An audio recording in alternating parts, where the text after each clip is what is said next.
Hello friends, कैसे हैं आप लोग। उम्मीद करता हूं अच्छे ही होंगे। आज का जो टॉपिक है वो बहुत ज़्यादा इंपॉर्टेंट है अगर आप घर खरीदने वाले हो तो, क्योंकि आप लोग को बहुत ज़्यादा प्रॉब्लम रहती है कि हम लोग को रेडी टू मूव इन वाला प्रॉपर्टी लेना चाहिए या अंडर कंस्ट्रक्शन वाला। अब मैं आप लोग को समझा दूं कि रेडी टू मूव इन कौन सा प्रॉपर्टी होता है। तो जो आपके रहने के लिए तैयार हो गई है उसको हम लोग रेडी टू मूव इन बोल सकते हैं, जिसमें आप लोग मूव कर सकते हो। आप कारपेंट्री का काम हो गया है, रंग वगैरह सब चीज़ हो गया है, आप जाके रह सकते हो, उसको रेडी टू मूव इन बोलते हैं हम लोग। तो वो प्रॉपर्टी खरीदना ज़्यादा अच्छा रहेगा, या फिर अंडर कंस्ट्रक्शन जो अभी बन रही है, अभी आप रह भी नहीं पाओगे उसमें, 1.5 साल 2 साल 3 साल भी लग सकते हैं, 5 साल भी लग सकते हैं। ऐसा प्रॉपर्टी खरीदना ज़्यादा बेहतर है, किसमें ज़्यादा फायदा हम लोग को होता है। बहुत कोई को थोड़ा बहुत तो इसके बारे में पता ही होगा, लेकिन आज हम लोग इसमें डिटेल में चर्चा करेंगे और 10 ऐसे इंपॉर्टेंट पॉइंट्स को बताऊंगा जिसको समझकर आप खुद एक डिसीजन ले पाएंगे कि हाँ, मेरे लिए ये प्रॉपर्टी सही है, हम लोग इसके तरफ जा सकते हैं। तो मैं सारा दोनों के बीच में डिफरेंस तो बताऊंगा ही, साथ ही में लास्ट में मैं कंक्लूजन भी दूंगा कि मेरा क्या राय है आप लोगों के लिए, आप लोग को कौन सा लेना चाहिए। ठीक है, तो इसके लिए आप वीडियो में एंड तक जरूर बने रहिएगा। मैं हूं सिविल इंजीनियर मुकेश शाह और मैं आपका तहे दिल से स्वागत करता हूं आपके अपने चैनल लर्निंग सिविल टेक्नोलॉजी में। चलिए आज का वीडियो शुरू करते हैं।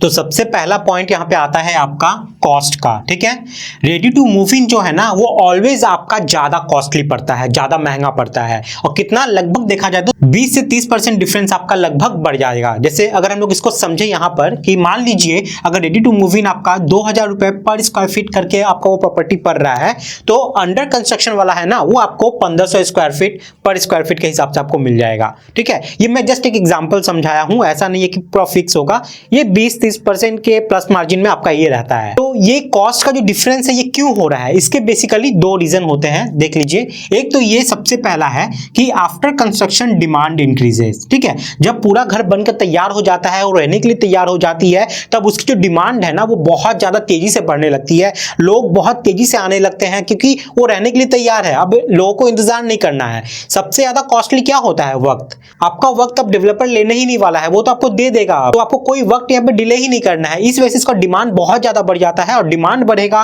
तो कॉस्ट बढ़ता है, ये आप लोग समझते ही हो। तो आफ्टर कंस्ट्रक्शन जैसी कंप्लीट होती है कंस्ट्रक्शन आपकी, उस प्रोजेक्ट की, उस प्रॉपर्टी की डिमांड जो है ना वो बढ़ जाती है, जिस वजह से क्या होता है कि इसका कॉस्ट है ना वो बढ़ जाता है।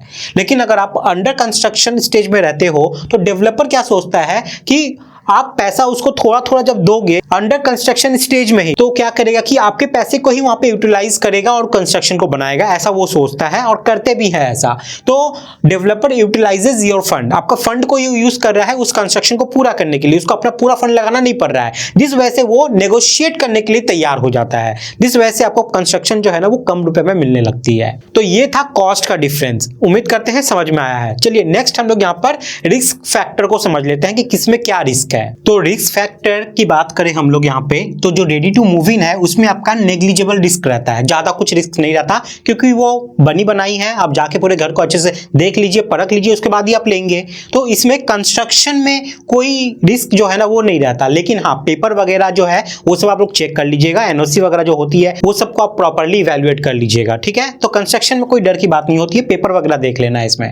लेकिन अंडर कंस्ट्रक्शन वाला में जनरली देखा जाए तो 2 रिस्क आपको देखने को मिलता है। सबसे पहला रिस्क होता है आपका लेट डिलीवरी, क्योंकि अक्सर आपको डेवलपर बोलेगा कि हम आपको 1 साल में दे देंगे, 1.5 साल में दे देंगे, लेकिन जनरली देखा जाए तो लेट ही होता है। और अगर लेट होगा तो मान लीजिए आपने कहीं से पर्सनल लोन लेकर वो घर लिया हुआ है, लोन लेकर घर लिया हुआ है, तो जितना लेट होगा आपका इंटरेस्ट बढ़ता रहेगा। तो इससे आपका कॉस्ट ज्यादा लग रहा है वहां पे बिना मतलब का।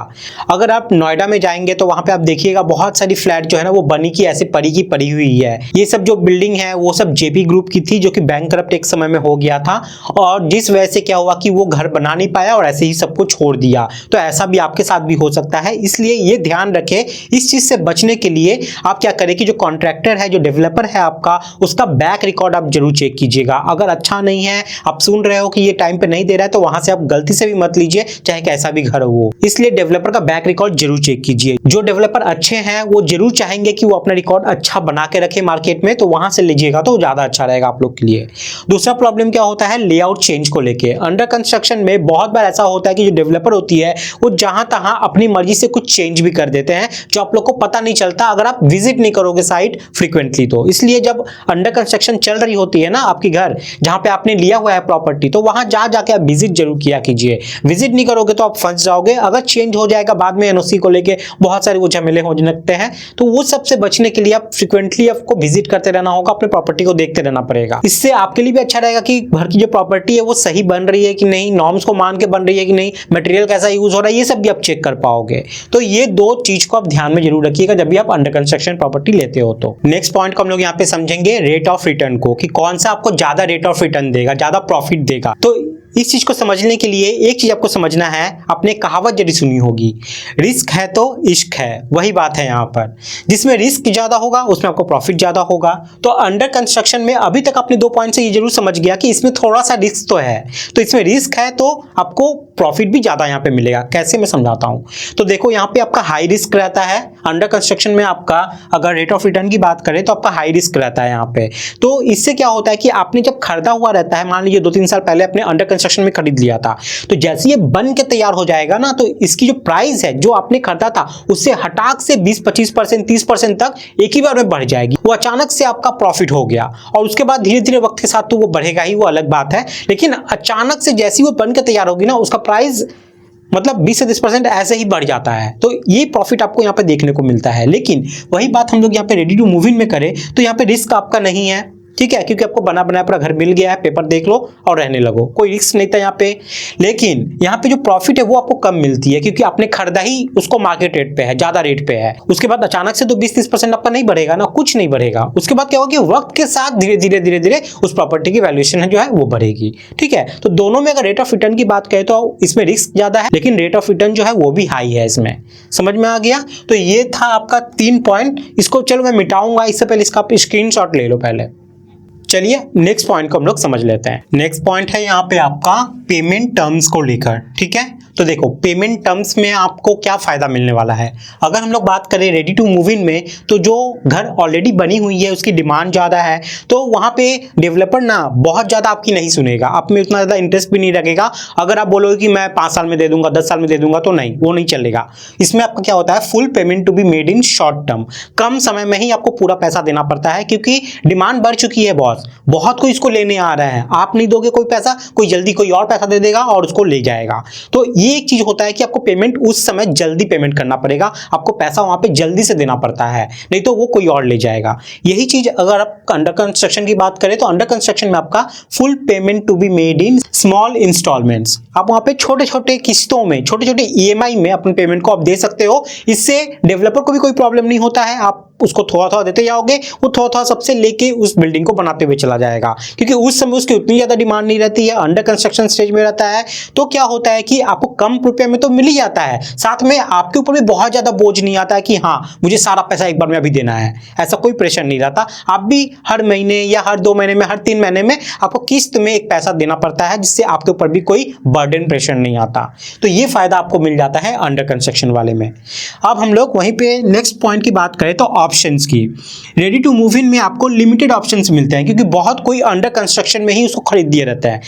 अगर आप अंडर कंस्ट्रक्शन स्टेज में कभी प्रॉपर्टी खरीदने जाओगे ना, तो आपको बहुत सारे वैरायटी मिलेंगे, बहुत सारे ऑप्शंस मिलेंगे कि हाँ स्विमिंग पूल के फेसिंग मेरा घर होना चाहिए, इस फेसिंग में हमारा डोर होना चाहिए, साउथ फेसिंग में ये होना चाहिए। ऐसा अगर आपका मन है, वास्तु के हिसाब से अगर आप लेना चाहते हो, ऑप्शंस बहुत ज्यादा है आपके पास, तो वो है आपका अंडर कंस्ट्रक्शन स्टेज में। उस स्टेज में जाके आप अपने मन मुताबिक आप ले सकते हो, ज्यादा चांसेस रहता है इसमें अवेलेबल का, तो मेनी ऑप्शंस अवेलेबल इसमें हो जाते हैं। लेकिन जैसे ही घर बन जाएगी उसकी डिमांड बढ़ जाएगी, बहुत लोग तेजी से जाते हैं, और बहुत कोई क्या है कि मन मुताबिक तो अंडर कंस्ट्रक्शन में ही ले लिया रहता है, जो बचा कुचा रहता है वो आपको रेडी टू मूव इन में मिलता है। समझ में आ गया? तो ज्यादा ऑप्शंस आपको मिलते हैं इसमें अंडर कंस्ट्रक्शन वाले में। नेक्स्ट पॉइंट है यहाँ पे आपका मॉडिफिकेशन को लेके, ठीक है। तो जो रेडी टू मूव इन वाली प्रॉपर्टी होती है वो तो बनी हुई है, तो उसमें आप ज्यादा चेंजेस नहीं करवा सकते हैं। आप उस वक्त जा रहे हो, आपको कुछ ठीक नहीं लग रहा है, आप चाहते हो चेंज करवा देना, तो उस वक्त आप नहीं करवा पाओगे, बहुत कम चांसेस होते हैं कि चेंज होगा। और अगर मान लो डेवलपर करवाने को तैयार भी हो गया, तो वो सारा बर्डन आपके ऊपर आ जाता है, आपको बियर करना पड़ेगा उसका कॉस्ट, आपका खर्चा होने वाला है। तो ये चीज है, कांट चेंजेस मत, ज्यादा चीज आप चेंज नहीं कर पाओगे उसमें। यू हैव टू पे पे फॉर चेंजेस, कोई भी चेंजेस करोगे तो उसके लिए आपको पे करना पड़ेगा। लेकिन यही चीज अगर हम लोग इस मॉडिफिकेशन की बात करें अंडर कंस्ट्रक्शन में, तो चेंजेस वहां पे पॉसिबल होते हैं बहुत हद तक। अगर कुछ आपको चेंजेस करवाने हैं कंस्ट्रक्शन स्टेज में ही है तो वो आप बता दोगे तो उसी कॉस्ट में आपका हो जाएगा। अगर थोड़ा बहुत भी होता है तो थोड़ा बहुत आपका खर्चा उसमें गिरने वाला है, बहुत ज्यादा खर्च नहीं पड़ता, क्योंकि डेवलपर को बेचना है, वो चाहेंगे कि आपके हिसाब से थोड़ा मॉडिफिकेशन करा के, क्योंकि उसको तो मान लो यहाँ पे वॉल एक करवाना ही था, आपको वो वॉल नहीं चाहिए, उसका डेवलपर का ही वहां से पैसा बच गया। तो इससे क्या होता है डेवलपर भी खुश हो जाता है, कहीं पे थोड़ा बहुत करवाना है तो वो करवा के आपका चेंजेस कर देगा, कोई दिक्कत कोई परेशानी नहीं होगी। तो ये बेनिफिट आपको मिल जाता है, चेंजेस वहां पे पॉसिबल होते हैं और आपको बहुत ज्यादा चेंजेस के लिए वहां पे पैसा देना भी नहीं पड़ता, मॉडिफिकेशन पॉसिबल होता है आपका अंडर कंस्ट्रक्शन में। अब हम लोग नेक्स्ट पॉइंट बात करते हैं यहाँ पे डिलीवरी को लेकर कि कौन ज्यादा आपको जल्दी से मिल सकता है। तो रेडी टू मूव इन है ना, इसमें जब आपका पेंट वगैरह का, लकड़ी वगैरह का, फर्नीचर का काम वाम हो जाता है तो उसके बाद लगभग आपको 15 से 20 दिन, एक महीने में आपको पोजीशन चाहते हैं कि डेवलपर आपको दे दे, क्योंकि उसकी सर से वो दर्द हट जाए, वो रिस्पॉन्सिबिलिटी उनके तरफ से हट जाए। इसलिए वो आपको कोशिश करेंगे कि एनओसी वगैरह सब चीज आने के बाद जब अंदर का काम सब चल गया तो वो चाहेंगे कि जल्द से जल्द आपको पोजीशन दे दिया जाए। तो इसमें रेडी टू मूव इन में आपको पोजीशन जल्दी से जल्दी मिल जाती है। लेकिन वही बात करें हम लोग अंडर कंस्ट्रक्शन में, तो ये 2 से 3 साल, 4 साल, 5 साल कहीं भी लग सकते हैं, क्योंकि कंस्ट्रक्शन कब बीच में रुक जाए आप नहीं जानते हो। कोई लीगल प्रोसेस आ गया, कुछ लीगल में वो कंपनी फंस गया, तो समझ रहे हो ना, वहां पे और डिले हो सकता है, या आप नहीं जानते कब किस कंपनी में क्या आ सकता है, आप तो देखे नहीं हो फ्यूचर। तो ये प्रॉब्लम वहां पे आपको देखने को मिल सकती है। फ्लैट कब आपको मिलेगा रहने के लिए ये आप नहीं पता कर पाओगे, इसलिए अच्छे डेवलपर के साथ जाना जिसका जो बैक रिकॉर्ड है वो बहुत अच्छा है, उसी से फ्लैट को खरीदो तो अच्छा रहेगा। चलिए सबसे पहले आप इसका स्क्रीनशॉट ले लीजिए ताकि नेक्स्ट पॉइंट्स को मैं कवर करूं। तो नेक्स्ट पॉइंट है यहाँ पे आपका टैक्स बेनिफिट को लेके, ठीक है।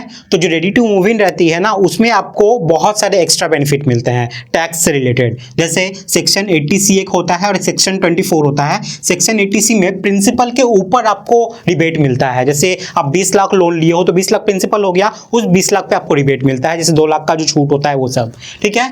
और वहीं सेक्शन 24 की बात करें तो जो इंटरेस्ट रहेगा ना, उस इंटरेस्ट के ऊपर भी आपको इस पे रिबेट मिलता है। तो ये बेनिफिट, टैक्स बेनिफिट आपको मिल जाती है आपको रेडी टू मूव इन में। लेकिन अंडर कंस्ट्रक्शन में ये बेनिफिट आपको नहीं मिल पाता। जब तक आपके घर का पोजीशन आपको मिल नहीं गया है ना, तब तक आपको कोई बेनिफिट नहीं मिलेगा। जो भी आप लोन लिए हो उस दौरान उसका आपको इंटरेस्ट देना पड़ेगा, उस पर आपको कोई टैक्स बेनिफिट सरकार की तरफ से नहीं मिलेगी। समझ में आ गया, ये चीज है आपका टैक्स बेनिफिट को लेके। अब बात करते हैं एक्स्ट्रा चार्जेस। अगर हम लोग देखें यहाँ पे टैक्स के रूप में, तो रेडी टू मूव इन में आपको जीएसटी जो है ना वो कम देना पड़ता है, 1 से 5% ही देना पड़ेगा। लेकिन अंडर कंस्ट्रक्शन में आपको जीएसटी ज्यादा देना पड़ता है। लेकिन ओवरऑल मिलाकर देखा जाए तो वो लगभग बराबरी हो जाता है, क्योंकि अंडर कंस्ट्रक्शन जो है वो आपको कम कॉस्ट में मिल जाती है, लेकिन जीएसटी बाद में आपको ज्यादा देना पड़ेगा। यहाँ पे उल्टा है, जीएसटी आपको बाद में कम देना पड़ रहा है, लेकिन आप इसको खरीद रहे हो ज्यादा पे। तो देखा जाए तो लगभग बहुत ज्यादा का अंतर नहीं होता है इसमें। तो ये हो गई आपके एक्स्ट्रा चार्जेस को लेकर। अब लास्ट हम लोग यहाँ पे एक पॉइंट को बात करेंगे रेरा को लेकर। तो नेक्स्ट पॉइंट है यहाँ पर रेरा।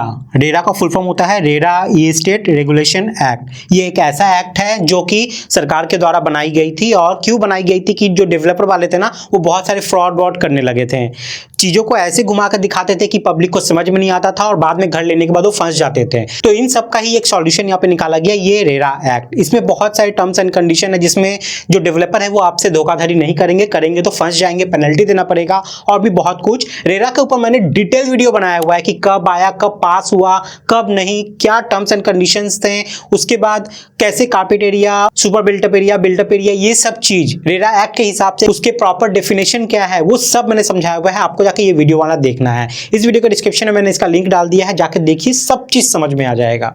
तो ये जो रेरा एक्ट है ना, रियल एस्टेट रेगुलेशन एक्ट, ये आपका रेडी टू मूव इन में अप्लाई नहीं होता है। जो प्रॉपर्टी बन गई है उस पे इसका कोई भी असर नहीं होगा, लेकिन अंडर कंस्ट्रक्शन में इस पे अप्लाई होता है। इस दौरान अगर आपके संग कोई भी धोखाधड़ी, डेवलपर कुछ परेशानी कर रहा है, कुछ डिले में ये सब कर रहा है, तो आप जाके सरकार के पास जा सकते हो और रेरा एक्ट के तहत आप कंप्लेन कर सकते हो, आपको इसका बहुत ज्यादा बेनिफिट मिलेगा। तो ये चीज आपका अंडर कंस्ट्रक्शन में आपको मिल जाता है। तो ये थी टोटल 10 पॉइंट जो कि मैं आप लोग को बताया कि रेडी टू मूव इन और अंडर कंस्ट्रक्शन में क्या अंतर होता है। अब चलिए कंक्लूजन की तरफ चलते हैं और मैं अपना सुझाव आप लोग को देता हूं कि आप लोग को क्या करना चाहिए। उससे पहले आप इसका स्क्रीनशॉट ले लीजिए। तो चलिए अब हम लोग कंक्लूजन को लेके बात कर लेते हैं। मैं अपना भी यहाँ पे व्यू रखूंगा यहाँ पर। तो मेरे आपसे 2 सवाल हैं। सबसे पहला सवाल है कि how much can you wait for your home. आप अपने घर को लेने के लिए कितना वेट कर सकते हैं। अगर आपके पास समय है बहुत, कोई दिक्कत नहीं है, आराम से आप ले सकते हो, तो आप अंडर कंस्ट्रक्शन के साथ जाइए, बहुत सारे बेनिफिट होते हैं, ठीक है। लेकिन आप वेट नहीं कर सकते, आपको अभी अभी चाहिए, तब तो कोई ऑप्शन ही नहीं बचता, आपको जाना होगा रेडी टू मूव इन पे, क्योंकि अंडर कंस्ट्रक्शन कब आपको मिलेगी ये आप भी नहीं जानते हो। नेक्स्ट है आपका मेरा सवाल आप लोगों से कि how much you want to spend. इसका मतलब आपका बजट कितना है। अगर आपका बजट लो है, आप एक बार में सारा पैसा नहीं दे पाओगे, तो आपको अंडर कंस्ट्रक्शन के साथ जाना चाहिए। और अगर आपका बजट में कोई इशू नहीं है, कोई प्रॉब्लम नहीं है, आप घर देख के खरीदना चाहते हो, कैसा फाइनल लुक आ रहा है वो देख के लेना चाहते हो, तब आप रेडी टू मूव इन में जाइए। सबसे बेस्ट अंडर कंस्ट्रक्शन ही होता है, लेकिन उसकी एक ही प्रॉब्लम यही आती है कि डेवलपर कैसा है। इसलिए मार्केट में उसके बारे में नॉलेज ले लो, डेवलपर कैसा है उसका बैक रिकॉर्ड चेक कर लो, देख लो जितने भी प्रोजेक्ट कर रहे हैं वो टाइम पे तो दे रहा है। आपको बहुत सारे जो लेने वाले हैं ना वो सब आपको मिल जाएंगे, तो उनसे आप जाकर बात कर सकते हो, पूछ सकते हो और एक आइडिया ले सकते हो कि हाँ ये डेवलपर सही है, चलिए इसकी फ्लैट को हम लोग ले सकते हैं। तो यही रहता है, वो लोग पोजीशन में डिले करने लगते हैं, या फिर अगर डेवलपर अच्छा नहीं है, कुछ इलीगल तरीके से कुछ ऐसा किया तो लीगल इशू में फंस जाता है, तो प्रोजेक्ट डिले पड़ जाती है, ये सब भी झमेला आ जाता है। इसलिए डेवलपर पे ही डिपेंड करता है। अगर डेवलपर अच्छा है तो आंख बंद करके आप अंडर कंस्ट्रक्शन प्रोजेक्ट पे जाइए, आपको बहुत सारे बेनिफिट्स मिलेंगे। समझ गए? उम्मीद करते हैं आप लोग का सारा डाउट यहाँ पे क्लियर हो गया होगा। फिर भी आप लोग की कोई भी डाउट यहाँ पे अगर है तो आप कमेंट सेक्शन में जाइए, आप पूछिए, मैं जितना ज्यादा हो सके आप लोग को कमेंट करके बताने की पूरी कोशिश करूंगा और आपके डाउट्स को क्लियरिफाई करूंगा। तो चलिए अब आते हैं सबसे इंपॉर्टेंट बात पे। अगर आप इस वीडियो में यहां तक बने हुए हैं तो जरूर ये वीडियो आपको इन्फॉर्मेटिव लगी होगी, और इन्फॉर्मेटिव लगी है तो इस वीडियो को एक लाइक तो बनता है ना, तो एक लाइक जरूर कर दीजिए, क्योंकि वीडियो बनाने में बहुत मेहनत लगती है, ठीक है। इस वीडियो को शेयर भी कर दीजिए ताकि जो प्रॉपर्टी खरीदना चाहते हैं, जिनको ये सब चीजें की नॉलेज नहीं है, वो भी यहाँ से नॉलेज ले सके और सही चुनाव कर सके, सही डिसीजन ले सके। तो इसको अपने फ्रेंड के साथ शेयर भी कर दीजिए, और जो इस चैनल पे नया है चैनल को सब्सक्राइब जरूर कर लीजिएगा। इससे क्या होगा कि जब भी मैं वीडियो लाऊंगा उसका नोटिफिकेशन आपको एवरीडे मिल जाया करेगा। तो गाइज आज के लिए इतना ही है, मिलते हैं अगले वीडियो में न्यू टॉपिक के साथ। तब तक के लिए बाय, टाटा, जय हिंद।